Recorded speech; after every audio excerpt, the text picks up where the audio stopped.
سورة الكهف. بسم الله الرحمن الرحيم. الحمد لله الذي أنزل على عبده الكتاب ولم يجعل له عوجا قيما لينذر بأسا شديدا من لدنه ويبشر المؤمنين الذين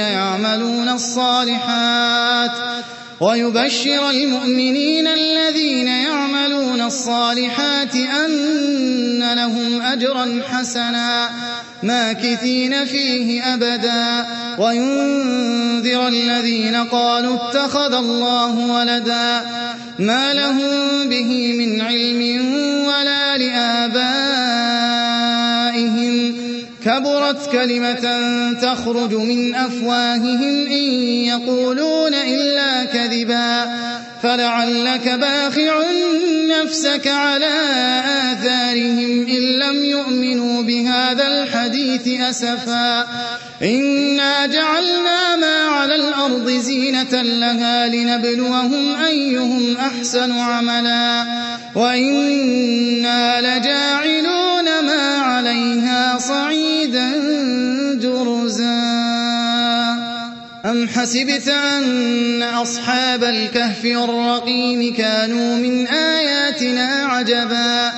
إذ أوى الفتية إلى الكهف فقالوا ربنا آتنا من لدنك رحمة وهيئ لنا من أمرنا رشدا فضربنا على آذانهم في الكهف سنين عددا ثم بعثناهم لنعلم أي الحزبين أحصى لما لبثوا أمدا نحن نقص عليك نبأهم بالحق إنهم فتية آمنوا بربهم وزدناهم هدى وربطنا على قلوبهم إذ قاموا فقالوا ربنا رب السماوات والأرض لن ندعو من دونه إلها لقد قلنا إذا شططا هؤلاء قوم اتخذوا من دونه آلهة لولا يأتون عليهم بسلطان بين فمن أظلم ممن افترى على الله كذبا وإذ اعتزلتموهم وما يعبدون إلا الله فأووا إلى الكهف ينشر لكم ربكم من رحمته ويهيئ لكم من أمركم مرفقا وترى الشمس إذا طلعت تزاور عن كهفهم ذات اليمين وإذا غربت تقرضهم ذات الشمال وهم في فجوة منه ذلك من آيات الله من يهد الله فهو المهتد ومن يضلل فلن تجد له وليا مرشدا وتحسبهم أيقاظا وهم رقود ونقلبهم ذات اليمين وذات الشمال وكلبهم باسط ذراعيه بالوصيد لو اطلعت عليهم لوليت منهم فرارا ولملئت منهم رعبا وكذلك بعثناهم ليتساءلوا بينهم قال قائل منهم كم لبثتم قالوا لبثنا يوما أو بعض يوم قالوا ربكم أعلم بما لبثتم فابعثوا أحدكم بورقكم هذه إلى المدينة فلينظر أيها أزكى طعاما فليأتكم برزق منه وليتلطف ولا يشعرن بكم أحدا إنهم إن يظهروا عليكم يرجموكم أو يعيدوكم في ملتهم ولن تفلحوا إذن أبدا وكذلك أعثرنا عليهم ليعلموا أن وعد الله حق وأن الساعة لا ريب فيها إذ يتنازعون بينهم أمرهم فقالوا ابنوا عليهم بنيانا ربهم أعلم بهم قال الذين غلبوا على أمرهم لنتخذن عليهم مسجدا سيقولون ثلاثة رابعهم كلبهم ويقولون خمسة سادسهم كلبهم رجما بالغيب ويقولون سبعة وثامنهم كلبهم قل ربي أعلم بعدتهم ما يعلمهم إلا قليل فلا تمار فيهم إلا مراء ظاهرا ولا تستفت فيهم منهم أحدا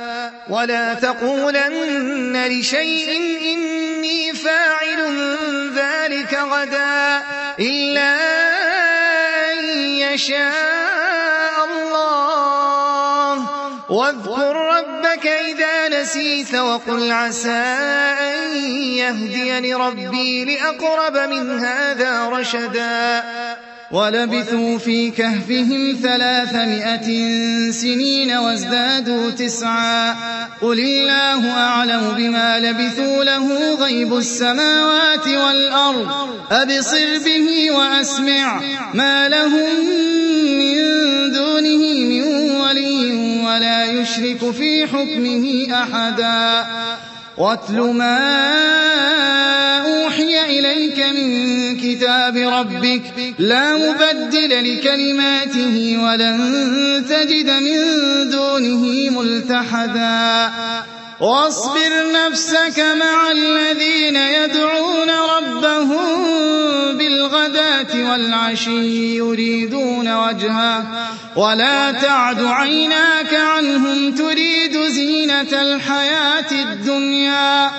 ولا تطع من أغفلنا قلبه عن ذكرنا واتبع هواه وكان أمره فرطا وقل الحق من ربكم فمن شاء فليؤمن ومن شاء فليكفر إنا أعتدنا للظالمين نارا أحاط بهم سرادقها وإن يستغيثوا يغاثوا بماء كالمهل يشوي الوجوه بئس الشراب وساءت مرتفقا إن الذين آمنوا وعملوا الصالحات إنا لا نضيع أجر من أحسن عملا أولئك لهم جنات عدن تجري من تحتهم الأنهار يحلون فيها من أساور من ذهب ويلبسون ثيابا خضرا من سندس واستبرق متكئين فيها على الأرائك نعم الثواب وحسنت مرتفقا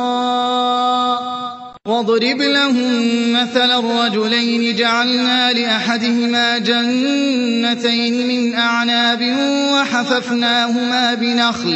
وحففناهما بنخل وجعلنا بينهما زرعا كلتا الجنتين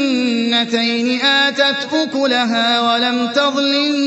منه شيئا وفجرنا خلالهما نهرا وكان له ثمر فقال لصاحبه وهو يحاوره أنا أكثر منك مالا وأعز نفرا ودخل جنته وهو ظالم لنفسه قال ما أظن أن تبيد هذه أبدا وما أظن الساعة قائمة ولئن رددت إلى ربي لأجدن خيرا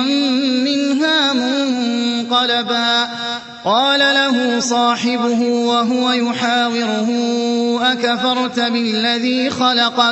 أكفرت بالذي خلقك من تراب ثم من نطفة ثم سواك رجلا لكن هو الله ربي ولا أشرك بربي أحدا ولولا إذ دخلت جنتك قلت ما شاء الله لا قوة إلا بالله إن ترني أنا أقل منك مالا وولدا فعسى ربي أن يؤتيني خيرا من جنتك ويرسل عليها حسبانا من السماء فتصبح صعيدا زلقا أو يصبح ماؤها غورا فلن تستطيع له طلبا وأحيط بثمره فأصبح يقلب كفيه على ما أنفق فيها وهي خاوية على عروشها ويقول يا ليتني لم أشرك بربي أحدا ولم تكن له فئة ينصرونه من دون الله وما كان منتصرا هنالك الولاية لله الحق هو خير ثوابا وخير عقبا واضرب لهم مثل الحياة الدنيا كماء أنزلناه من السماء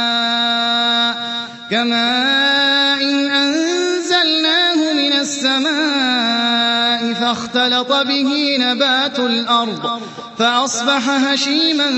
تذروه الرياح وكان الله على كل شيء مقتدرا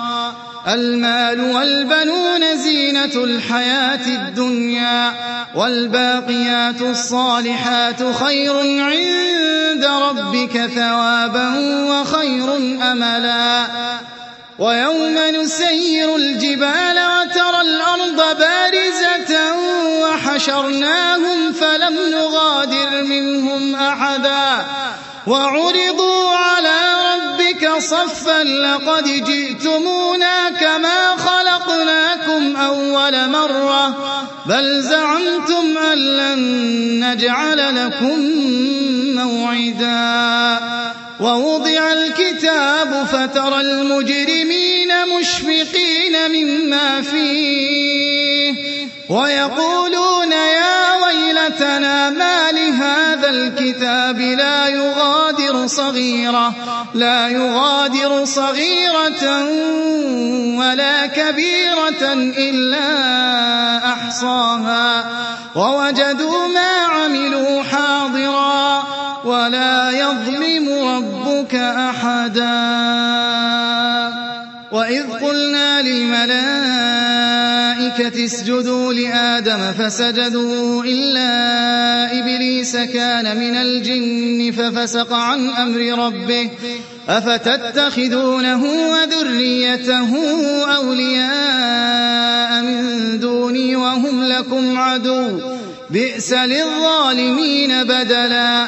ما أشهدتهم خلق السماوات والأرض ولا خلق أنفسهم وما كنت متخذ المضلين عضدا ويوم يقول نادوا شركائي الذين زعمتم فدعوهم فلم يستجيبوا لهم وجعلنا بينهم موبقا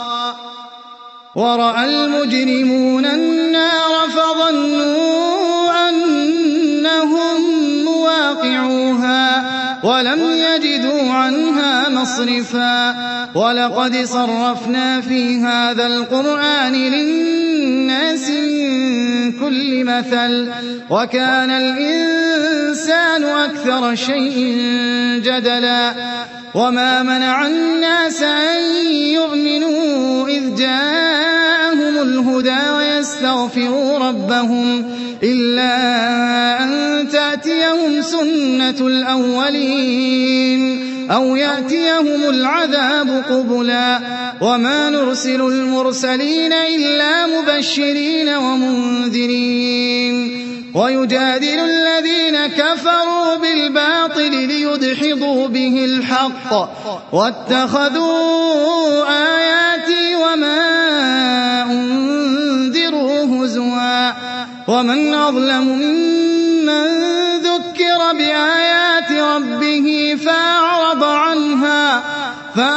عنها ونسي ما قدمت يداه إنا جعلنا على قلوبهم أكنة أن يفقهوه وفي آذانهم وقرا وإن تدعهم إلى الهدى فلن يهتدوا إذن أبدا وربك الغفور ذو الرحمة لو يؤاخذهم بما كسبوا لعجل لهم العذاب بل لهم موعد لن يجدوا من دونه موئلا وتلك القرى أهلكناهم لما ظلموا وجعلنا لمهلكهم موعدا وإذ قال موسى لفتاه لا أبرح حتى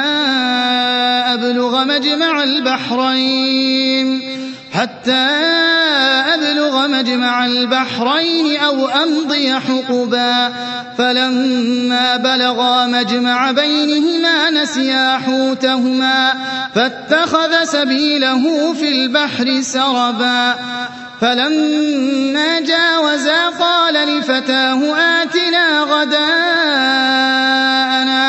لقد لقينا من سفرنا هذا نصبا قال أرأيت إذ أوينا إلى الصخرة فإني نسيت الحوت وما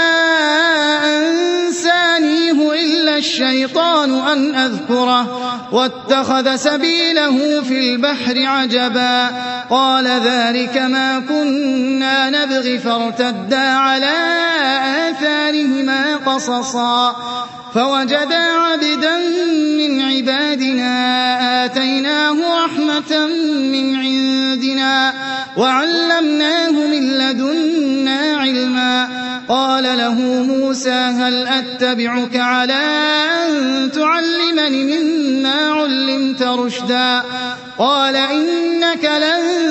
تستطيع معي صبرا وكيف تصبر على ما لم تحط به خبرا قال ستجدني إن شاء الله صابرا ولا أعصي لك أمرا قال فإن اتبعتني فلا تسألني عن شيء حتى أحدث لك منه ذكرا فانطلقا حتى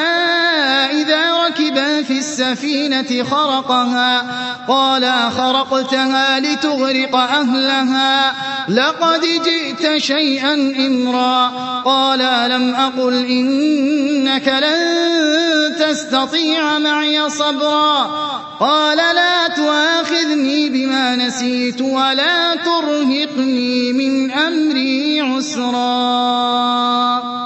فانطلقا حتى إذا لقيا غلاما فقتله قال أقتلت نفسا زكية بغير نفس لقد جئت شيئا نكرا قال ألم أقل لك إنك لن تستطيع معي صبرا قال إن سألتك عن شيء بعدها فلا تصاحبني قد بلغت من لدني عذرا فانطلقا حتى إذا أتيا أهل قرية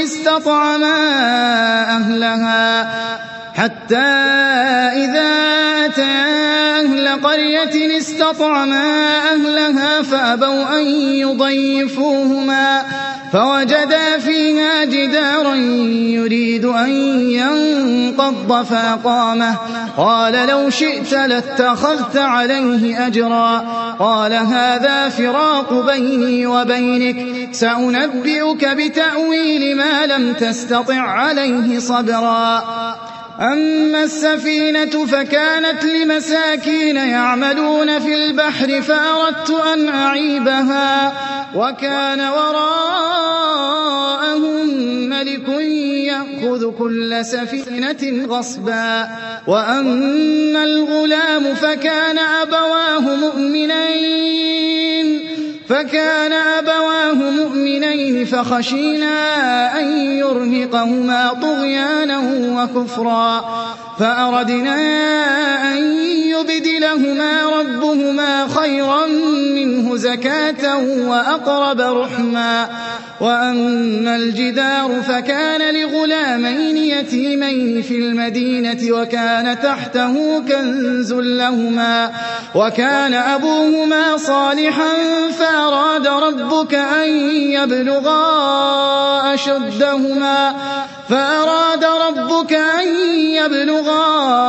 أشدهما ويستخرجا كنزهما رحمة من ربك وما فعلته عن أمري ذلك تأويل ما لم تسطع عليه صبرا ويسألونك عن ذي القرنين قل سأتلو عليكم منه ذكرا إنا مكنا له في الأرض وآتيناه من كل شيء سببا فأتبع سببا حتى إذا بلغ مغرب الشمس وجدها تغرب في عين حمئة ووجد عندها قوما قلنا يا ذا القرنين إما أن تعذب وإما أن تتخذ فيهم حسنا قال أما من ظلم فسوف نعذبه ثم يرد إلى ربه فيعذبه عذابا نكرا وأما من آمن وعمل صالحا فله جزاء الحسنى وسنقول له من أمرنا يسرا ثم أتبع سببا حتى إذا بلغ مطلع الشمس وجدها تطلع على قوم لم نجعل لهم من دونها سترا كذلك وقد أحطنا بما لديه خبرا ثم أتبع سببا حتى إذا بلغ بين السدين وجد من دونهما قوما لا يكادون يفقهون قولا قالوا يا ذا القرنين إن يأجوج ومأجوج مفسدون في الأرض فهل نجعل لك خرجا على أن تجعل بيننا وبينهم سدا قال ما مكني فيه ربي خير فأعينوني بقوة أجعل بينكم وبينهم ردما آتوني زبر الحديد حتى إذا ساوى بين الصدفين قال انفخوا حتى إذا جعله نارا قال آتوني أفرغ عليه قطرا فما استطاعوا أن يظهروه وما استطاعوا له نقبا قال هذا رحمة من ربي فإذا جاء وعد ربي جعله دكا وكان وعد ربي حقا وتركنا بعضهم يومئذ يموج في بعض ونفخ في الصور فجمعناهم جمعا وعرضنا جهنم يومئذ للكافرين عرضا الذين كانت أعينهم في غطاء عن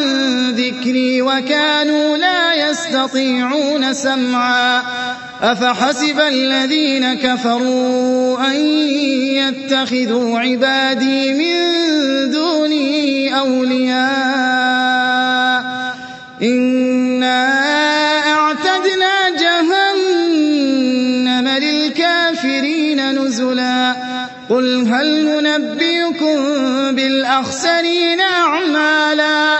الذين ضل سعيهم في الحياة الدنيا وهم يحسبون أنهم يحسنون صنعا أولئك الذين كفروا بآيات ربهم ولقائه فحبطت أعمالهم فلا نقيم لهم يوم القيامة وزنا ذلك جزاؤهم جهنم بما كفروا واتخذوا آياتي ورسلي هزوا إن الذين آمنوا وعملوا الصالحات كانت لهم جنات الفردوس نزلا خالدين فيها لا يبغون عنها حولا قل لو كان البحر مدادا لكلمات ربي لنفد البحر قبل أن تنفد كلمات ربي ولو جئنا بمثله مددا قل إنما أنا بشر مثلكم يوحى إلي أنما إلهكم إله واحد فمن كان يرجو لقاء ربه فليعمل عملا صالحا ولا يشرك بعبادة ربه أحدا.